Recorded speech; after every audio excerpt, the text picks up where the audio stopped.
প্রত্যেক সময় ন্যায়ের পক্ষে ছিলাম এবং ন্যায়ের পক্ষে থাকবো ইনশাআল্লাহ। আপনারা সবাই ছাত্র প্রতিষ্ঠান, কিন্তু এই পবিত্র প্রতিষ্ঠানকে প্রিন্সিপাল, আগের যে প্রিন্সিপাল, তিনি দুর্নীতি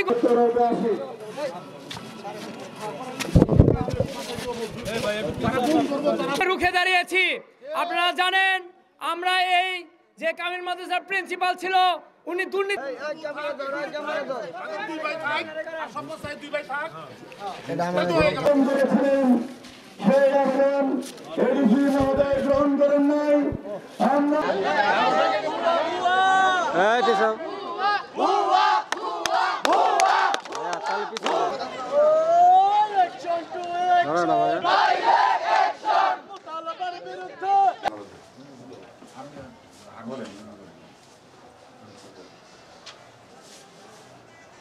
নিয়ে সেই ৭৫,০০০ টাকা আত্মসাৎ করেন এবং ছাত্ররা তার পরিপ্রেক্ষিতে আমাদের উপজেলা নির্বাহী সরকারের আওয়ামী ফ্যাসিস্টের দালাল ছিলেন। আপনি আওয়ামী লীগকে প্রশ্রয় দিয়েছেন দেওয়ানগঞ্জে। আপনি এখনো দেওয়ানগঞ্জ কামিল মাদ্রাসার মতো প্রতিষ্ঠানকে আপনি কলঙ্কিত করার জন্য আপনার কোনো ব্যবস্থা আমরা লক্ষ্য করি নাই।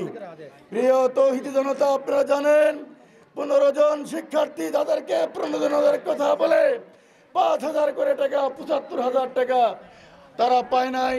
আপনার কাছে সেই সমস্ত ছাত্ররা একটি আবেদন দিয়েছিল, আপনি সেই আবেদনের তোয়াক্কা না করে আপনি আপনার মতো প্রতিবেদন পাঠিয়েছেন।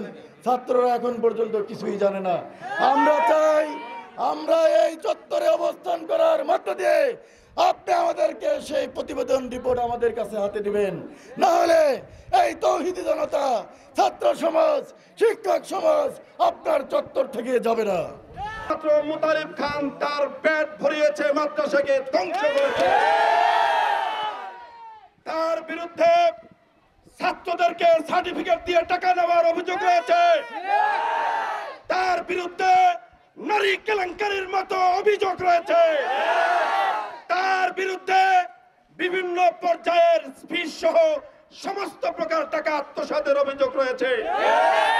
এবং আমি আরো স্পষ্ট বলতে চাই, বর্তমানে কামিল মাদ্রাসায় যে সমস্ত শিক্ষক মুতালেব খানের চামচামি করতেছে তাদেরকে চিহ্নিত করতে হবে। দেওয়ানগঞ্জ ছাড়তে বাধ্য হয়েছে। প্রিয় উপস্থিতি, আপনারা জানেন সারা বাংলাদেশের ছাত্র আন্দোলনের আত্মত্যাগ, রক্তের বিনিময়ে একটি বাংলাদেশ অর্জিত হয়েছে। এই বাংলাদেশে কোনো দুর্নীতিবাজের জায়গা হবে না ইনশাআল্লাহ।